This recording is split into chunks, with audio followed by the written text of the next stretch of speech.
Bismillahirrahmanirrahim, assalamu alaikum, bonjour à tous, j'espère que vous vous portez bien. Donc me revoilà pour une vidéo concernant l'actualité en France, à savoir l'islamophobie ou le racisme. Donc en fait, j'étais en train de réfléchir et je me suis dit, je sais que dans la société française, on a beaucoup de potentiels qui sont endormis et c'est dommage en fait qu'on ne puisse pas en bénéficier. Alors donc je m'adresse à cette catégorie de personnes.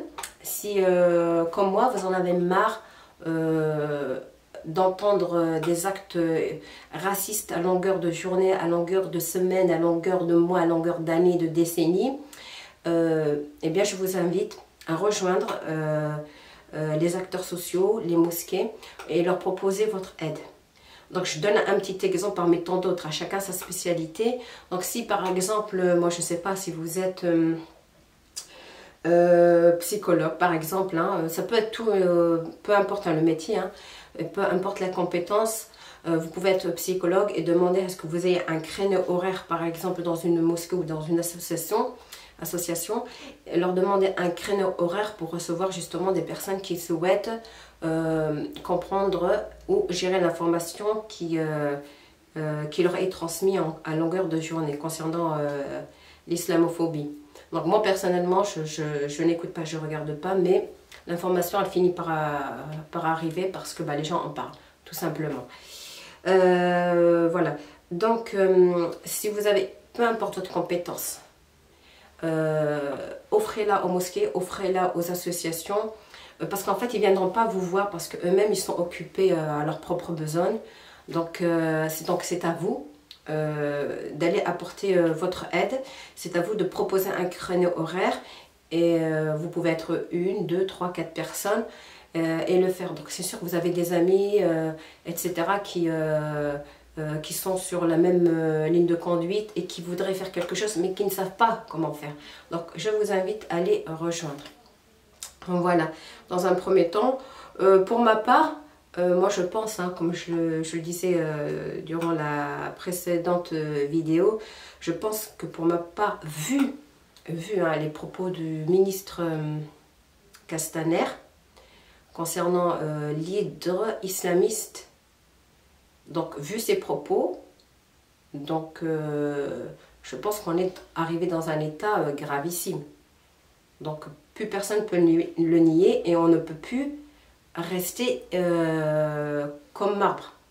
Donc il faut réagir. Et pour ma part, une pierre deux coups on va dire, si vous voulez prendre conscience de votre poids dans le monde entier, hein, il ne s'agit pas que de la France, il faut boycotter une journée. Voilà, j'en parlais durant la précédente vidéo, donc ça il s'agit du boycott. Hein. Boycotter une journée, vous allez voir dans quel état la France va être. Vous allez voir dans quel le monde va être.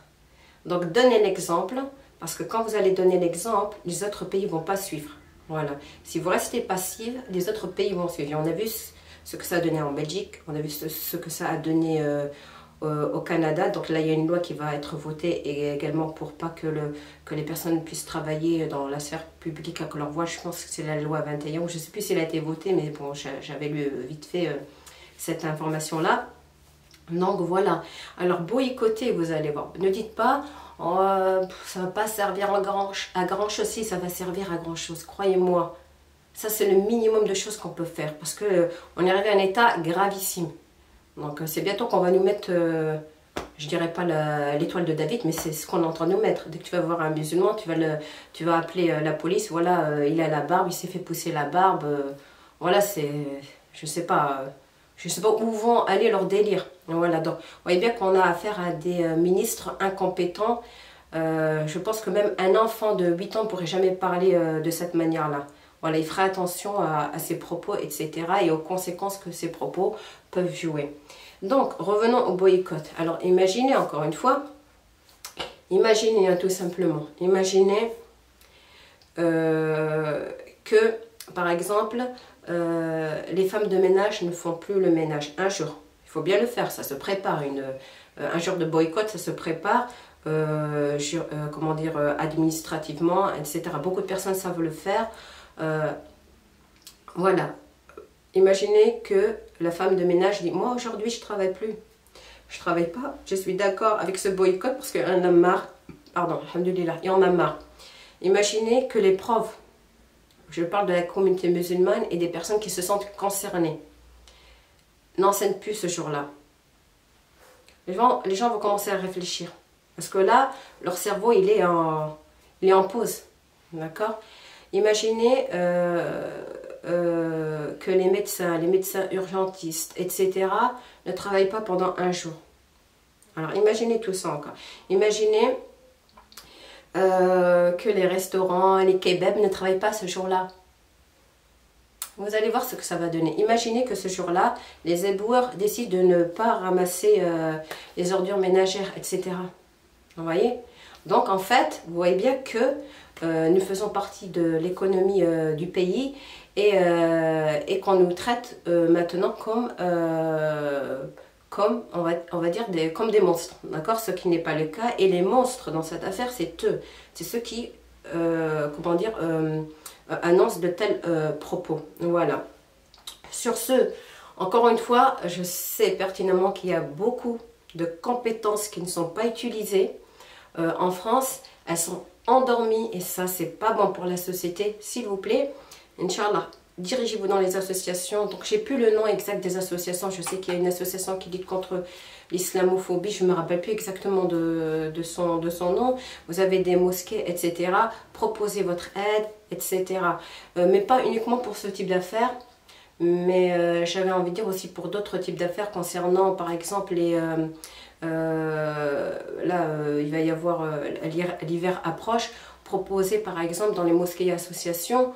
de préparer, je sais pas moi, un repas chaud pour les sans-abri, etc. Donc, en fait, nous, on voudrait que ces mosquées-là, elles répondent, en fait, comment dire, aux besoins de la société. Voilà. Sur ce, alhamdulillah, j'ai confiance en vous. Je sais que vous pouvez renverser la situation. Vous en êtes capable. On en est capable. Alhamdulillah. Donc, n'hésitez pas, contactez-les. Vous avez votre téléphone, vous leur envoyez des emails, etc. Mais faites quelque chose pour les futures générations. Ne le faites pas pour vous. Et n'attendez rien de l'autre. Voilà. Sur ce, je vous dis à très bientôt, Inch'Allah. Merci de votre écoute. Et je vous dis assalamu alaikum.